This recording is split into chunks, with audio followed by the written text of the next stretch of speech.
아멘. 과부와 재판장의 비유입니다. 마치 다윗과 골리앗의 싸움처럼 가장 힘센 재판장 있고 가장 연약한 과부가 있습니다. 이 비유를 통해서 예수님의 말씀은 핵심은 기도하는 것입니다. 항상 기도하고 낙심하지 않도록 이 비유를 하고 계십니다. 18장 1절에서 예수님께서 이 비유의 결론을 먼저 딱 제시하십니다. 1절입니다. 예수께서 그들에게 항상 기도하고 낙심하지 말아야 할 것을 비유로 말씀하여.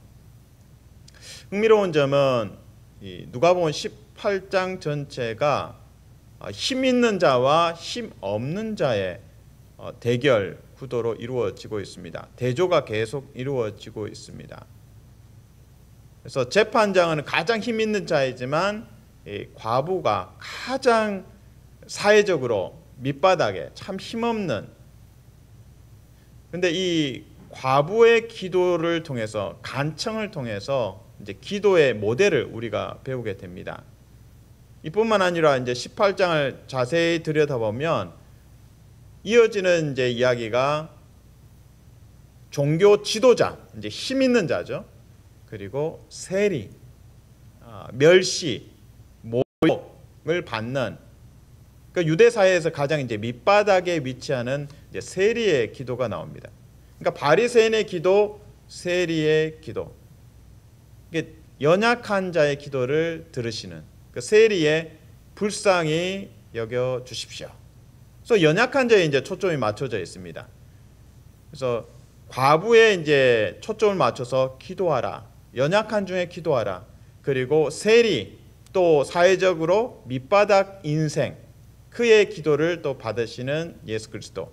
그리고 어린아이를 환영하라. 어린아이도 참 환대받지 못하는, 애들은 가라, 어른들만 남고.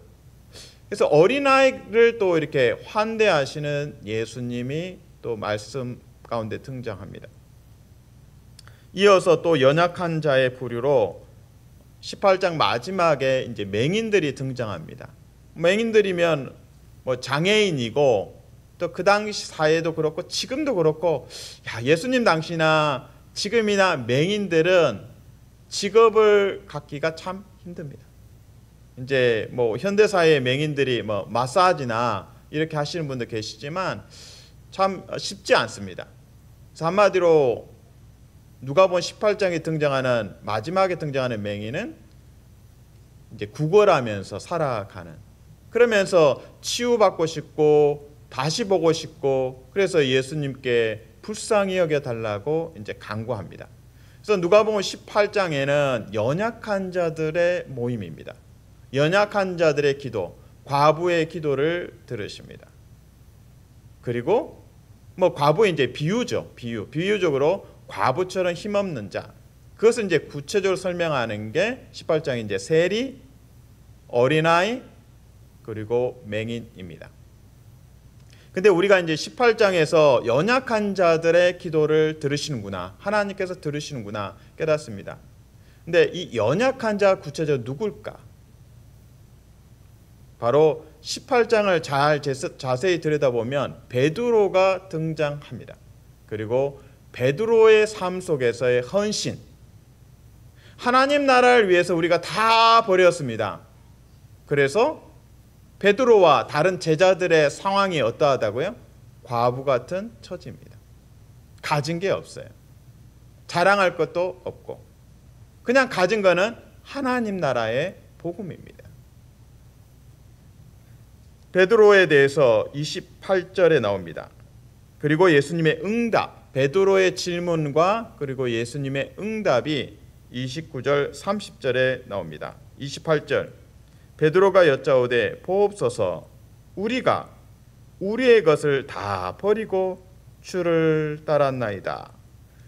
이제 이 베드로의 질문 바로 앞에 부자가 등장합니다. 부자가 등장하고 예수님과 대화하고, 예수님께서 너의 부유함을 팔아서 재물을 팔아서 가난한 자에게 나누어 줘라. 그랬더니 이제 부자가 근심하며 돌아갔습니다. 그리고 이어서 이제 베드로가 질문하는 것입니다. 베드로가 여짜오되 보옵소서, 우리가 우리의 것을 다 버리고 주를 따랐나이다. 우리가 과부 같습니다. 우리가 의지할 바가 없습니다. 이 땅에서 재물이 있는 것도 아니고 땅도 있는 것도 아니고 권세가 있는 것도 아니고 주님, 하나님 나라를 위해 우리가 다 버렸습니다.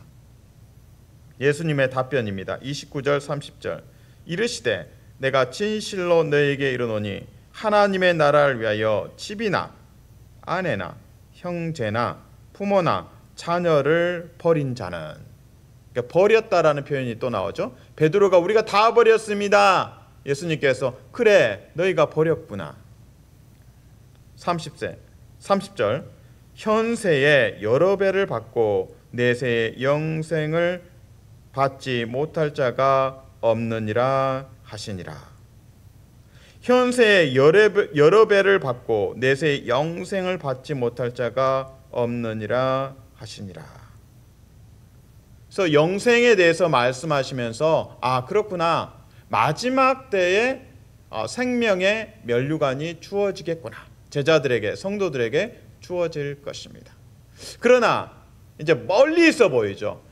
주님이 다시 오실 때 우리가 상 받을 것은 압니다. 베드로와 제자들의 입장에서 다 버리고 하나님 나라 복음을 위해서 살았습니다.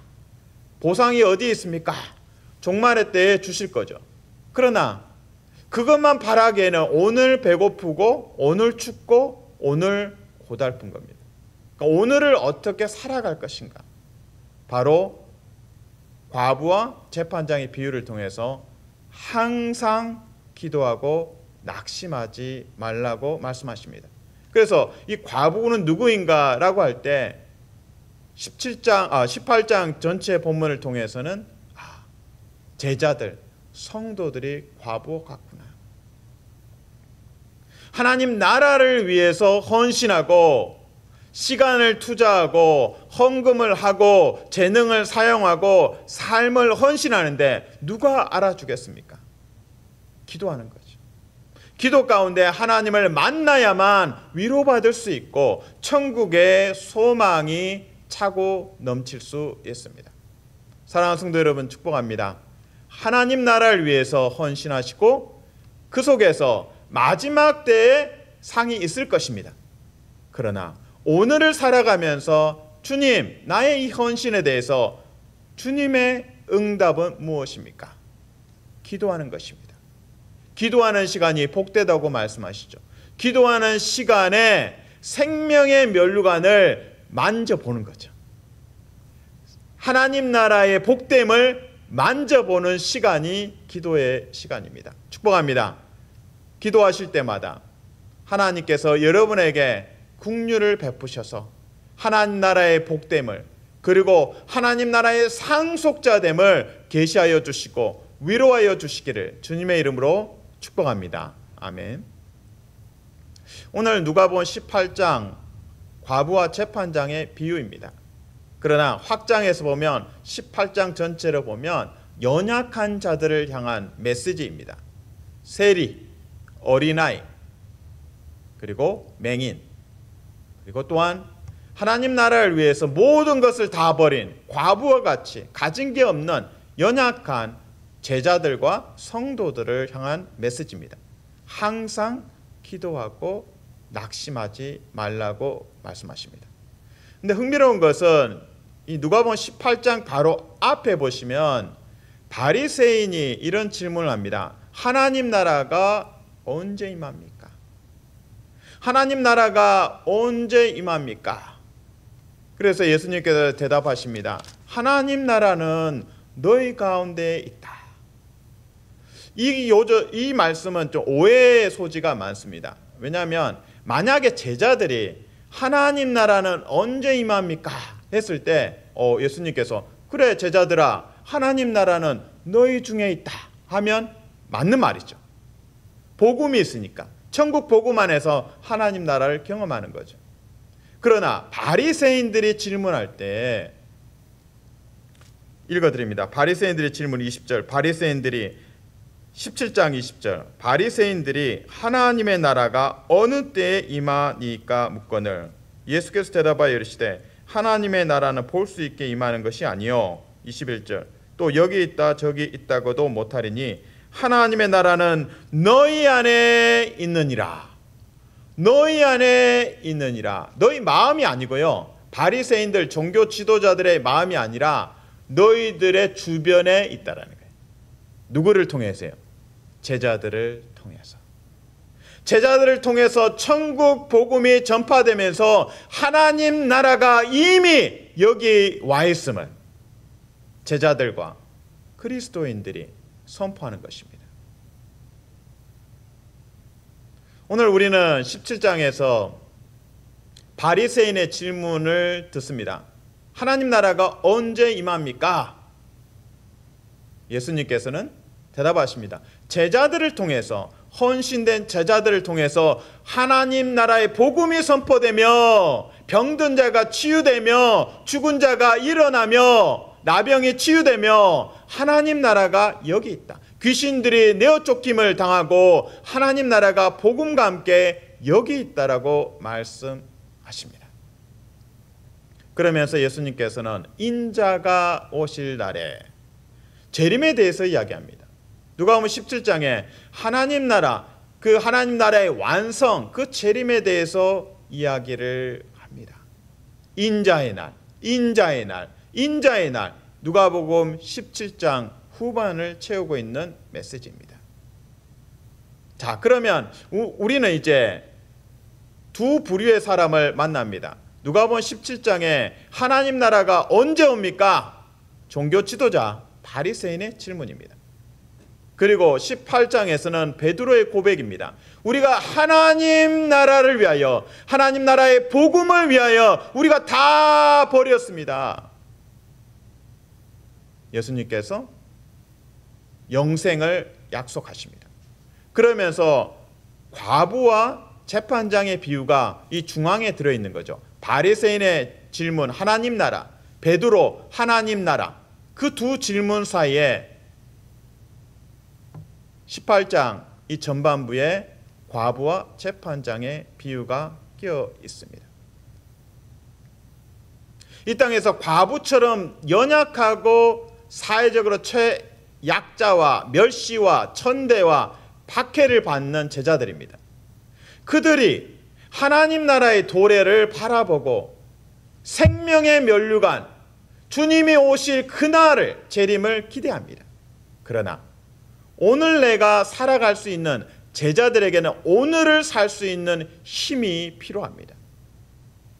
그래서 오늘을 살 수 있는 힘, 그것은 기도하는 것입니다. 그리스도의 재림의 날을 기대함으로 항상 기도하고 낙심하지 않도록, 그래야만 이 제자들을 통해서 하나님 나라가 종교 지도자들 가운데서도 온전히 존재하기 때문입니다. 과부와 재판장의 비유를 주목하여 보면 시점에 대한 단어들이 쏟아져 나옵니다. 바리새인의 질문이 하나님 나라가 언제 임합니까? 그래서 17장에서는 예수님의 답변에는 인자의 오는 날에는 인자가 먼저 고난을 받을 것이다. 그리고 인자가 올 때에는 데려가는 자가 있고 데려가는 제자들, 성도들이 있고 버려진 자들이 있다. 물맷돌을 돌리다가 주님께서 데려가는 구원의 대상이 있고 버려진 자가 있다라고 이야기합니다. 그것이 이제 17장입니다. 그러면서 18장의 과부와 재판장의 비유에서는 항상과 연결된 그 시제들을, 단어들을 쏟아냅니다. 시간에 대한 단어들이죠. 항상과 연결된 단어들. 18장입니다. 18장 1절. 예수께서 그들에게 항상 기도하고 18장 3절입니다. 그 도시에 광과부가 있어 자주 그에게 가서 자주 재판장에 가서 항상과 연결되는 동의어처럼 볼 수 있겠죠. 자주 눈만 뜨면 5절 18장 5절입니다. 이 과부가 나를 번거롭게 하니 내가 그 원한을 풀어주리라. 그렇지 않으면 늘 와서 나를 괴롭게 하리라 하였느니라. 18장 7절 하물며 하나님께서 그 밤낮 부르짖는 택하신 자들의 원한을 풀어주지 아니하겠느냐.